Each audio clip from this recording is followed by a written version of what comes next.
दो रास्ते एकदम अलग, ईसाई धर्म और चर्च ऑफ सेटन। ईसाई धर्म दुनिया भर में अरबों अनुयायियों वाला एक धर्म ईसा मसीह के जीवन और शिक्षाओं पर केंद्रित है। यह प्रेम, क्षमा और ईश्वर में विश्वास और भक्ति के माध्यम से एक सार्थक जीवन की खोज पर जोर देता है।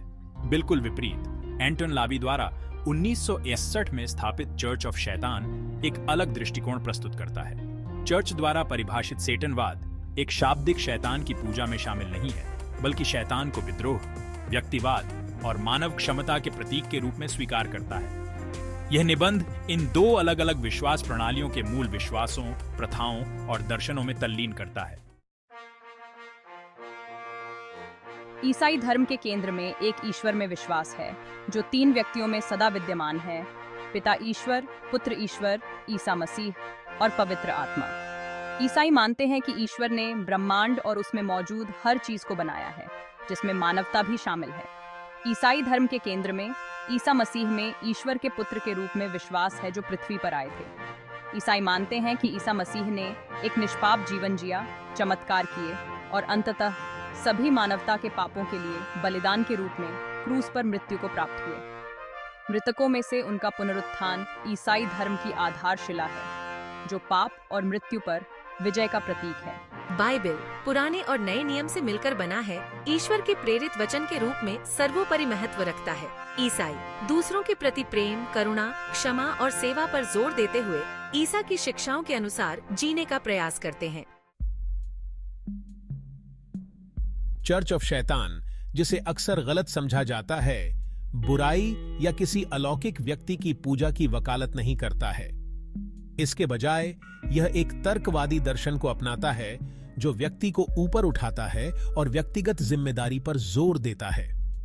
इस संदर्भ में शैतान मानव स्वभाव के एक रूपक के रूप में कार्य करता है, जो भोग, भौतिकवाद और सांसारिक इच्छाओं की खोज को अपनाता है। सातनवाद के केंद्र में पारंपरिक धार्मिक हठधर्मिता की अस्वीकृति और तर्क और वैज्ञानिक पद्धति को अपनाना है। सेटनवादी आलोचनात्मक सोच, संशयवाद और अवलोकन और अनुभव के माध्यम से ज्ञान की खोज को महत्व देते हैं।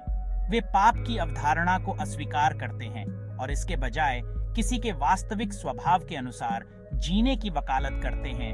मानव अनुभव के प्रकाश और अंधेरे दोनों पहलुओं को अपनाते हैं। भाग 4: आस्था की अभिव्यक्ति, अभ्यास और अनुष्ठान। ईसाई प्रथाएं संप्रदायों में व्यापक रूप से भिन्न होती हैं, लेकिन सामान्य तत्वों में प्रार्थना, पूजा सेवाएं, बाइबल अध्ययन और बपतिस्मा और प्रार्थना जैसे संस्कारों में भागीदारी शामिल है। ईना ने की थी। प्रार्थना ईश्वर के साथ संचार के साधन के रूप में कार्य करती है, कृतज्ञता व्यक्त करती है, मार्गदर्शन मांगती है और अपने और दूसरों के लिए सिफारिश की पेशकश करती है। पूजा सेवाओं में अक्सर भजन गाना, प्रवचन सुनना और सामूहिक प्रार्थना में शामिल होना शामिल होता है। ईसाई जीवन में बाइबल अध्ययन एक केंद्रीय भूमिका निभाता है, जिससे व्यक्तियों को धर्म ग्रंथों में गहराई से उतरने और इसकी शिक्षाओं को अपने जीवन में लागू करने की अनुमति मिलती है। इसके विपरीत सैतनी प्रथाएं अक्सर उन अनुष्ठानों के इर्द गिर्द केंद्रित होती हैं जो आत्म सशक्तिकरण को बढ़ावा देने, व्यक्तित्व का जश्न मनाने और सामाजिक मानदंडों को चुनौती देने के लिए डिजाइन किए गए हैं। ताज से थी।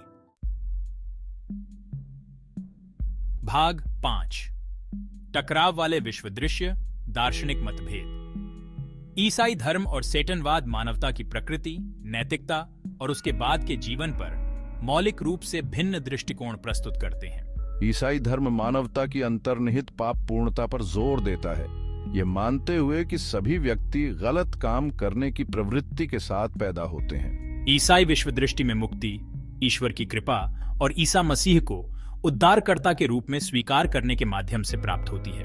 इसके विपरीत सेटनवाद पाप की धारणा को अस्वीकार करता है और इसके बजाय प्रत्येक व्यक्ति के भीतर निहित अच्छाई और क्षमता को स्वीकार करता है। यह आत्मनिर्भरता, व्यक्तिगत जिम्मेदारी और सांसारिक पूर्ति की खोज को प्रोत्साहित करता है।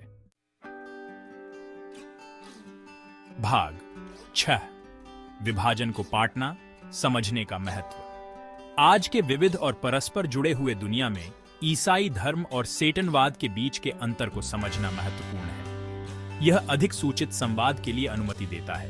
रूढ़ियों को दूर करता है और अधिक सहिष्णुता और सम्मान को बढ़ावा देता है। विश्वास प्रणालियों की जटिलताओं को पहचानकर हम सरल निर्णयों से आगे बढ़ सकते हैं और विश्वास, नैतिकता और मानवीय अनुभव के बारे में सार्थक बातचीत में संलग्न हो सकते हैं। इसके अलावा विपरीत विश्वास प्रणालियों का अध्ययन मानवीय स्थिति में बहुमूल्य अंतर्दृष्टि प्रदान कर सकता है। इन विषयों को जिज्ञासा और खुले दिमाग से देखने से हम विभाजनों को पाट सकते हैं, पूर्व कल्पित धारणाओं को चुनौती दे सकते हैं और एक अधिक समावेशी और सामंजस्यपूर्ण समाज बना सकते हैं।